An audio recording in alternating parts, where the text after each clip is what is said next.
Social distance turkey hunting deployment. William Hovey Smith, 2020. I'm the author of a number of outdoor books as well as business books. And one of my more recent business books is Create Your Own Job Security. Plan to start your own business at midlife. In this era of social distancing, when everyone is together and maybe daddy needs to get out of the house, well, turkey hunting is a good occupation to sort of spend a little time on. And whilst you're out there in the woods, read Create Your Own Job Security whilst you're there. In this book, I tell you how to raise immediate cash if you need it. I tell you how to plan long-term to ultimately develop your own business that you perhaps can run from your own house and gain a degree of independence even in uncertain economic times. This is Hovey Smith, the Backyard Sportsman, and we're about to deploy in the turkey woods. And as you can see, I have my Ford Ranger in the background. And if it's looking a little green around the gills, it's because it is. We are in the start of the pollen falling season right now, and it has a coating of green pine pollen, which is okay for the pine trees, but not so hot for anybody else. In short, it tends to give me and a lot of other people things like a runny nose and cough, etc., etc., etc., has nothing whatsoever to do with coronavirus. Just an ordinary run of the course of events in the rural South. Now, there has been a previous video where I told you about all this gear I'm carrying, and we'll actually deploy it and describe it a little more in detail further along. But we have generally Bess here, Dixie Indian gun, made in Japan, bought decades ago. One of the reasons that I'm hunting with Bess again is that I'm going to be building a year 9, 1777, 69 caliber Napoleonic Dragoon musket for the use in my Father of the Grooms novel, screenplay, and movie project. One of my characters is going to use such a gun on a boar hunt in Sicily. And I'll be actually receiving the gun as soon as this virus business is over with and I can actually get it from Europe. I'm going to be building that gun from a kit. And we'll, of course, be doing some videos about it. My possibles bag here on my lap, right there. On my back, my turkey vest with turkey accessories. And I'm actually sitting on a stool, which gets you a bit above the forest floor and out of the ticks somewhat.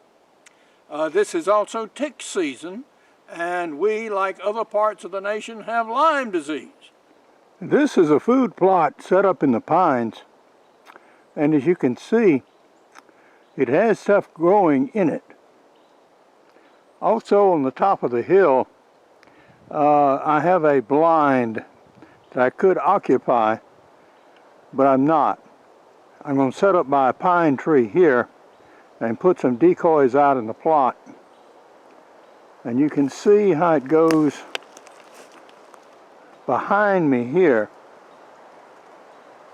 And there's also a little food planted in that direction.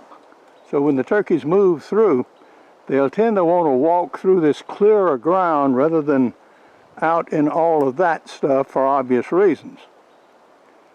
So we're just going to sit back here, set our decoys, and wait for a while. Well, we now have Andre and Helga deployed. And there's a little bit of breeze blowing through. Actually, I could use a little bit more. So they will move slightly from time to time. Now, standing where the decoys are and looking at human eye level, you can see my camo vest against the side of the pine tree. But when we drop it down to the view of a turkey, it is much less visible. Now you see my eye view of the setup. So I can see my decoys, they're very close. And I can see a way up the planted strip, but not terribly far.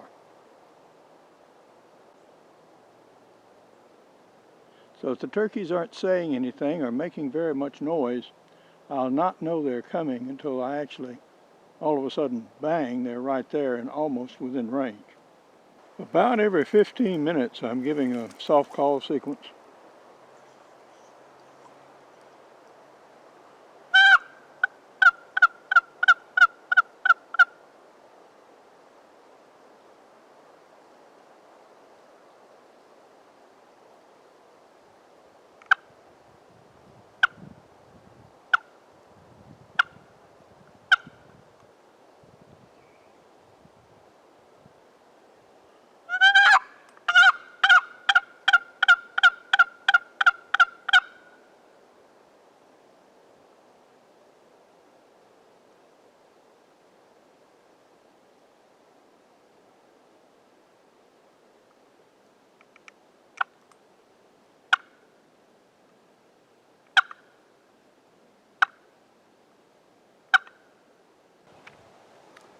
This is another setup in a small interior food plot that's not been planted.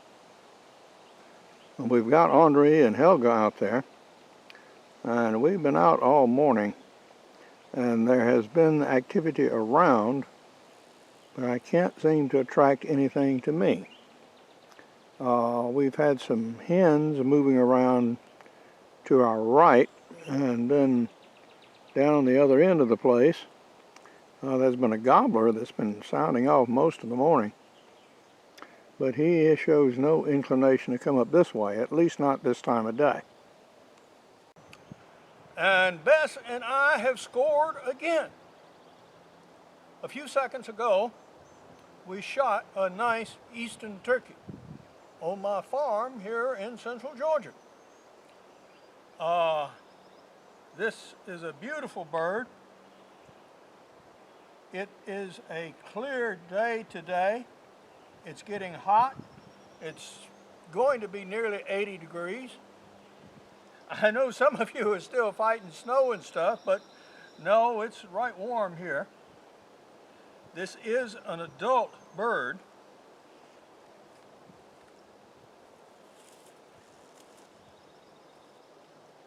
And he has a nice, say 9-inch beard here.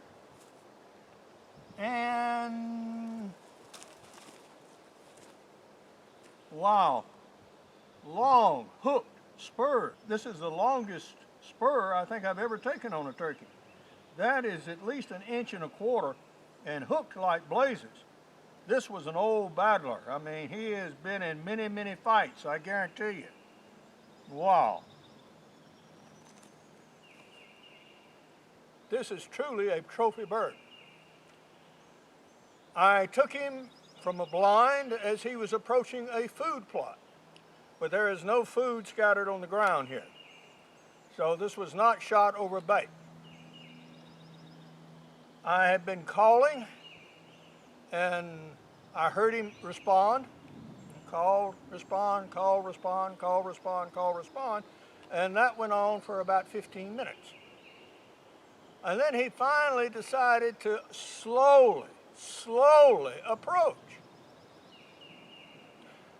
From the time I first saw him to the time I shot him, I suspect was about 15 minutes. You can see scattered pine trees standing here. And as he walked and his eyes were hidden behind the pine trees, I'd move the gun a little bit, move the gun a little bit, move the gun a little bit. And finally, he got to within, 25 yards or so. Now this is a cylinder bored musket. It hit him good. It brought him down. He flopped a little bit, but he was certainly well hit. And when we pluck him, you'll see exactly how well hit. I'm going to go back in the blind now and recreate the shot so you can see something about what it looked like from the turkey's point of view. This is what he saw. This is Helga and Henri, and they are out there, and you can see the long linear food plot extending left and right. Now he came from that direction, from the thick woods into the thinner trimmed brush, and I waited until he got, as I say, about 25 yards before I fired. Now this is a look at the blind, and at the moment I've got the turkey in the shade in front of it. But of course it wasn't this close. It was 25 yards away when I shot it. But I'll now shoot the gun again so you can actually see it fire. This is an 8.5 pound gun. So I let it rest here while the turkey did its approach. Cocked it when I saw it coming, so it was already cocked. Then when it was 25 yards away and hidden by the pine trees, I moved the gun over to here, aimed, and fired.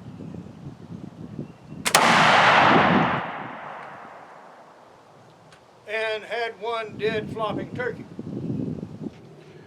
This is the interior of the blind as seen from the open door. Now, I used an old Lynch call, which I bought in 1958, the year I graduated from high school.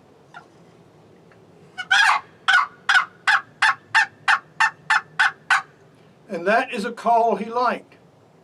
I tried some others. He didn't care for that one. He didn't do anything to that.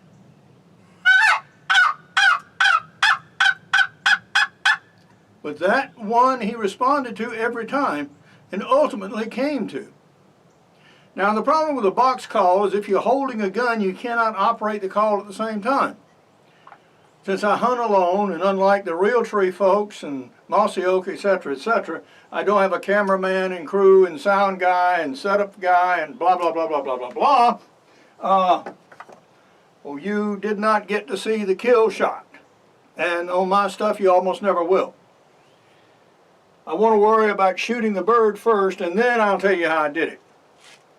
Now, I carry pre-measured components with me so I can load in a hurry. In this case, it included 1.25 ounces of lead shot, 100 grains of double FG powder, cream of wheat filler, and also wads, including an 11 gauge over powder wad, my cream of wheat filler, an 11 gauge fiber wad, and a shot cup with some filler material in the bottom, so it's measured for 1.25 ounces of lead shot. So that is a load. And yes, it is effective. I have killed swan, ducks and geese, rabbits, squirrels, blah, blah, blah, blah, blah with it. We also have an auxiliary tool with me. This 1911. I'm hunting on my own land, and we have hogs out here. So if I call on a hog or call on a coyote, I want something that I can take it with. So that's what this pistol is all about. But since it has done its job, we can unload it, make it safe, and get all this home. Because I've got to get this turkey cleaned. We now have our turkey hung up and ready to start plucking. And so far as plucking goes, yes, I plucked my birds. I don't get that many wild turkeys, and I usually cook them for Thanksgiving or Christmas. But this bird is unusual in that I'm going to cook it pretty quick. It's in the next few days, because we missed our Christmas dinner this year because my sister was sick. And so she's seen the bird and she's decided, well, yeah, we didn't have a turkey for Christmas, so he'll do just fine. And indeed he will. So we're going to go ahead and cook him up for Christmas. Although it not really be Christmas, but as a substitute for a Christmas dinner we did not have. We now have our turkey mostly plucked. Now, the configuration of that turkey is a bit different from a domestic turkey. The Aztecs, from whom the Europeans got the domestic turkey from, had already bred that turkey for thousands of years to enlarge the breast, and subsequent breeding on the domestic turkeys that you buy in the store have done the same thing, even more so. So the configuration of the original wild birds are quite different. You can see how long the beard is. And actually, as it turns out, he is double bearded. There are two strands there, two distinct beards. So he's got something like a 20-inch beard. One reason I pluck the bird, besides it cooking better when I roast it, is so I can see exactly what the shot did. Now, I was shooting, of course, a cylinder bore muzzleloader with 1.25 ounce lead shot, number 6s. And we had 3 shots in the head and neck area here. We had 1 here, and these others that you see scattered about the body. Now, the animal was actually facing me at a quartering on position, so it got the charger shot in this direction. Now, interestingly enough, when I plucked it, you'll notice that it has 2 distinct beards. So these beard links are actually added together, the longest strands, and it has very pronounced hooked spurs. These are 1.25 inch spurs. That, combined with the weight of 20.25 pounds, make this indeed a trophy bird by any man's measure. All right. Well, this thing was shot about noon. It's now 9:20 that same evening. And this is going in the refrigerator now. I'm going to bring some of my coolers in here and empty enough space so I can chill it tonight. Otherwise it has to go in the freezer, but I'm going to cook it in the next couple of days, so I don't really want to freeze it. We have one more task to complete before we can celebrate with our wild turkey here. And that is to, of course, clean Bess. Now, the Brown Bess musket is 11 gauge. And when loaded, as you have seen, it is very effective at close range. 25 yards was fine. To give you a post-mortem on that turkey, it was hit in the head, it was hit in the neck sufficiently to disrupt blood vessels and bleed, and also through the back with sufficient force to actually damage the lungs appreciably. So there was quite a bit of clotted blood on the inside of the cavity. So those lead number 6s at 25 had sufficient power to actually penetrate through all the feathers, through the bones in the back, and actually get into the lungs. So basically a very effective load at that range. So if you have a Brown Bess or something like it, by all means, trot it out to the woods. But now, this is Hovey Smith, reminding you to hunt what you eat and eat what you hunt. Be legal, be ethical, be safe, goodbye, God bless, and see you next time. These 2 videos on social distance turkey hunting demonstrate that you can use simple equipment to get out in the woods and shoot a wild turkey. If I can do it at 78 years old and use a Brown Bess musket to do it, well, I think probably you can too. For more information on my books, blogs, and more than 800 videos, go to my website, www.hoviasmith.com. For information on my new novel, screenplay, and movie project, go to fatherofthegrooms.net.